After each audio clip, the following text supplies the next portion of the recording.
കേരള സർവകലാശാലയിൽ ഇന്ന് ചേരുന്ന സെനറ്റ് യോഗത്തിൽ ചാൻസലറായ ഗവർണർ രാജേന്ദ്ര വിശ്വനാഥ് അർലേക്കർ പങ്കെടുക്കും. ഗവർണർക്കെതിരെ SFI പ്രതിഷേധങ്ങൾക്കും സർവകലാശാല ആസ്ഥാനത്ത് സാധ്യതയുണ്ട്. സിൻഡിക്കേറ്റിലേക്കുള്ള വിദ്യാർത്ഥി പ്രതിനിധി തെരഞ്ഞെടുപ്പും ഇന്നുണ്ടാകും.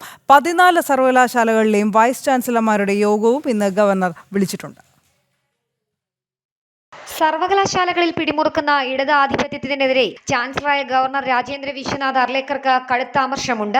ഇതിനിടെയാണ് കേരള സർവകലാശാലയിൽ ഇന്ന് ചേരുന്ന സെനറ്റ് യോഗത്തിൽ ചാൻസലറായ ഗവർണർ പങ്കെടുക്കുന്നത്. മുൻപും കേരള സർവകലാശാലയുടെ സെനറ്റ് യോഗത്തിൽ ഗവർണർ പങ്കെടുത്തിരുന്നു. ജൂലൈ 19 കാലിക്കറ്റ് സർവകലാശാലയുടെ സെനറ്റ് യോഗത്തിലും ഗവർണർ പങ്കെടുക്കും. സർവകലാശാലകളുടെ സെനറ്റ് യോഗത്തിൽ താൻ അധ്യക്ഷത വഹിക്കുമെന്ന് ചുമതലയേറ്റപ്പോൾ തന്നെ ഗവർണർ പറഞ്ഞിരുന്നതാണ്. ഭാരതാംബ വിഷയത്തിലടക്കം കടുത്ത നിലപാട് സ്വീകരിച്ചതിലും സർവകലാശാലകളിൽ പിടിമുറുക്കുന്ന ഇടത് നീക്കത്തിനുമെതിരെ ശക്തമായ നടപടി സ്വീകരിക്കുന്നതിലും ഇടതുപക്ഷത്തിന് ഗവർണറോട് അമർഷമുണ്ട്. ഇതിന്റെ തുടർച്ചയെന്നോണം ഇന്ന് സർവകലാശാലയിലേക്ക് എത്തുന്ന ഗവർണർക്കെതിരെ SFI പ്രതിഷേധത്തിനും സാധ്യതയുണ്ട്.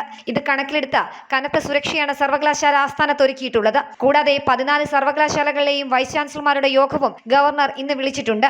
രാജ്ഭവനിൽ ഉച്ചയ്ക്ക് 1:30-ക്കാണ് യോഗം. നിയമനങ്ങളിൽ UGC മാനദണ്ഡങ്ങൾ കർശനമായി പാലിക്കണമെന്ന് VC-മാരോട് ഗവർണർ നിർദ്ദേശിക്കും. വിദ്യാർത്ഥി പ്രവേശനം, പരീക്ഷാ നടത്തിപ്പ്, ഫലപ്രഖ്യാപനം എന്നിവ അവലോകനം ചെയ്യും. അക്കാഡമിക് കലണ്ടറിലെയും 4 വർഷ ബിരുദ കോഴ്സുകളിലെയും പ്രശ്നങ്ങൾ ചർച്ച ചെയ്യും. ഉന്നത വിദ്യാഭ്യാസ മേഖലയിൽ ഗുണനിലവാരം ഉറപ്പാക്കാനുള്ള UGC നിർദ്ദേശങ്ങൾ നടപ്പാക്കാനും നിർദ്ദേശിക്കും. അക്കാഡമിക് സമൂഹവും വിദ്യാർത്ഥികളും നേരിടുന്ന പ്രശ്നങ്ങളും ചർച്ച ചെയ്യും. ഇത് 3-ാം വട്ടമാണ് ഗവർണർ VC-മാരുടെ യോഗം വിളിച്ചു കൂട്ടുന്നത്. ഉന്നത വിദ്യാഭ്യാസ മന്ത്രിക്കോ സെക്രട്ടറിക്കോ സർക്കാർ പ്രതിനിധികൾക്കോ യോഗത്തിലേക്ക് ക്ഷണമില്ല. ജനം, തിരുവനന്തപുരം.